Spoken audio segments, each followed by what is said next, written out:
Satan 2, c'est le plus gros missile nucléaire intercontinental jamais conçu. Un missile qui peut frapper à plus de 10 000 km et qui peut détruire un territoire grand comme la France ou comme le Texas. Expliquez-nous, Rémi. Vladimir Poutine a annoncé hier qu'il mettait en alerte la force de dissuasion nucléaire russe.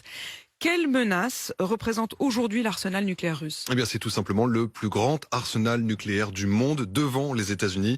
Les Russes possèdent, d'après les experts, plus de 6000 ogives nucléaires. Alors là-dedans, il faut faire le tri. Il y a des ogives qui, en fait, ne sont pas opérationnelles, qui sont en réserve, qui sont en fin de service.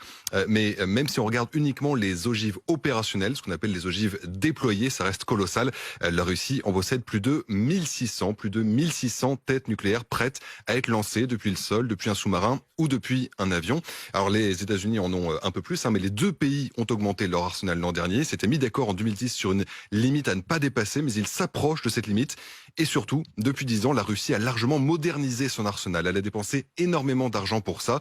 Et d'ailleurs, l'OTAN le disait encore récemment, dans le domaine nucléaire, la Russie impose désormais des défis d'un genre nouveau. C'est-à-dire, ce sont des missiles encore plus puissants? Oui, des missiles que Vladimir Poutine présente fièrement lui-même ces dernières années, notamment celui qu'on surnomme Satan 2, c'est l'OTAN qui le surnomme comme ça. Satan 2, c'est le plus gros missile nucléaire intercontinental jamais conçu, un missile qui peut frapper à plus de 10 000 km et qui peut détruire un territoire grand comme la France ou comme le Texas. C'est ce que disent en tout cas les autorités et les médias russes. Il faut se méfier évidemment des annonces de la communication, mais d'après l'OTAN, la Russie travaille effectivement sur de nouveaux types de missiles, en particulier des missiles hypersoniques, c'est-à-dire des missiles qui volent à une vitesse extrêmement élevée, à une faible altitude et qui en plus peuvent manœuvrer en vol, ce qui les rend très difficiles à tracer pour l'adversaire. Alors ces missiles sont aujourd'hui en phase de test, mais ce qui est sûr, c'est que la Russie possède déjà des armes extrêmement puissantes, beaucoup plus puissantes que celles qui avaient frappé Hiroshima ou Nagasaki, et certaines de ces armes sont en position de frapper l'Europe. C'est pas tout à fait rassurant votre chronique, j'avoue, Rémi.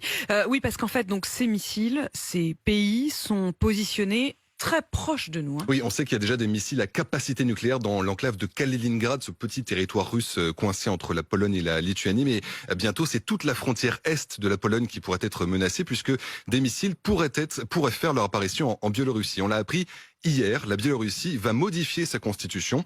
Elle ne sera plus un État neutre. Elle pourra accueillir légalement des armes nucléaires. C'est un tournant, c'est la fin d'un engagement qui avait été pris à la chute de l'URSS. Alors, on sait que la Biélorussie est totalement alignée sur la Russie actuellement. C'est elle qui permet à l'armée russe d'attaquer l'Ukraine par le nord. Et elle pourrait donc aussi lui permettre d'installer des missiles nucléaires aux portes de l'Union européenne. C'est une hypothèse, mais la menace est prise très au sérieux. Emmanuel Macron a lui-même appelé le président biélorusse Alexandre Loukachenko samedi pour dénoncer la gravité de cette situation. Et il y a donc une vraie menace de guerre nucléaire. Alors évidemment, c'est difficile à dire aujourd'hui. Tout le monde essaye d'analyser depuis hier ces propos de Vladimir Poutine. Ce qui est sûr, c'est que quand il dit qu'il met en alerte la force de dissuasion nucléaire, ça ne veut pas dire qu'on passe d'un coup d'une menace lointaine à une menace immédiate. La menace est de toute façon immédiate. On sait que la plupart des armes nucléaires russes sont prêtes à être utilisées à tout moment, en quelques minutes, comme celle de l'OTAN d'ailleurs. Alors pourquoi parler d'une mise en alerte? Beaucoup d'experts estiment que c'est de la communication de la part de Vladimir Poutine, la surenchère la plus forte possible pour obliger l'Ukraine à abdiquer, pour obliger les Occidentaux à reculer. En tout cas, c'est un moment historique parce que c'est un changement de doctrine pour la Russie. On est passé de la dissuasion nucléaire à la menace nucléaire ouverte et ça rend le sort de cette guerre encore plus incertain.